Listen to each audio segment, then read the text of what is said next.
प्रणाम मिथिला, हम अर्चना झा मिथिला किया महान ते पर एकटा गीत लिखलहुँ अछि से सुनाबैके कोशिश करै छी। उम्मीद करै छी बहुत नीक लागत अहाँ सबके।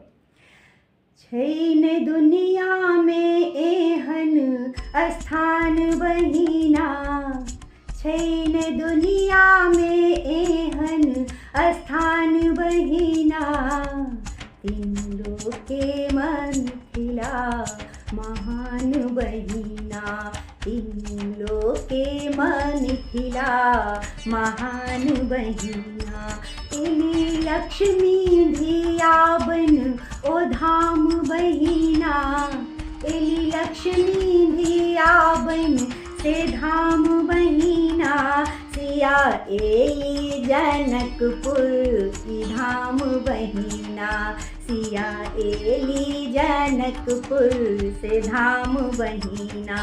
तै मिथिला पर हमरा गुमान बहिना, तै मिथिला पर हमरा गुमान बहिना, तीनू लोके मिथिला महान बहिना, तीनू लोके मिथिला महान बहिना।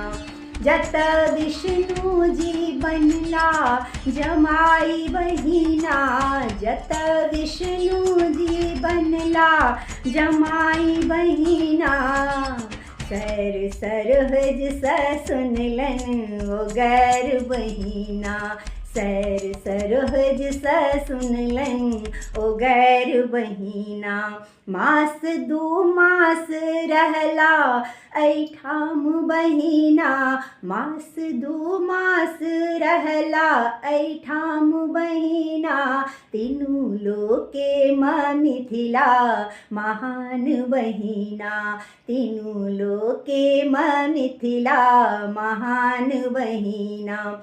छै ने दुनिया में दोसर स्थान बहिना, छै ने दुनिया में, छै ने दुनिया में एहन स्थान बहिना, तीनू लोके मिथिला महान बहिना, तीनू लोके मिथिला महान बहिना।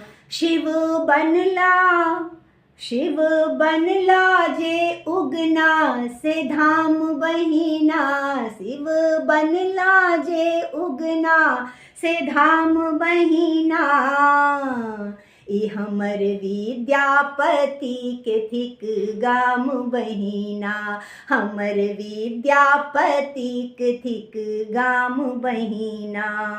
गीत विद्यापति के अपन शान बहिना, गीत विद्यापति के अपन शान बहिना, तीनू लोके मिथिला महान बहिना, तीनू लोके मिथिला महान बहिना।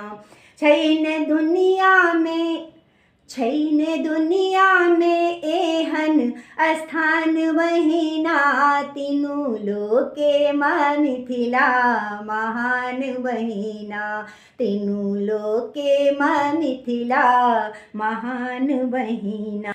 पात तिलकोर माछ आम खान बहिना, पात तिलकोर माछ आम खान बहिना, भोज केराक पात बीड़ा पान बहिना, भोज केराक पात बीड़ा पान बहिना। सिक्की मौनी मधुर बोल जान बहिना, सिक्की मौनी मधुर पहचान बहिना, तीनू लोके मिथिला महान बहिना, तीनू लोके मिथिला महान बहिना।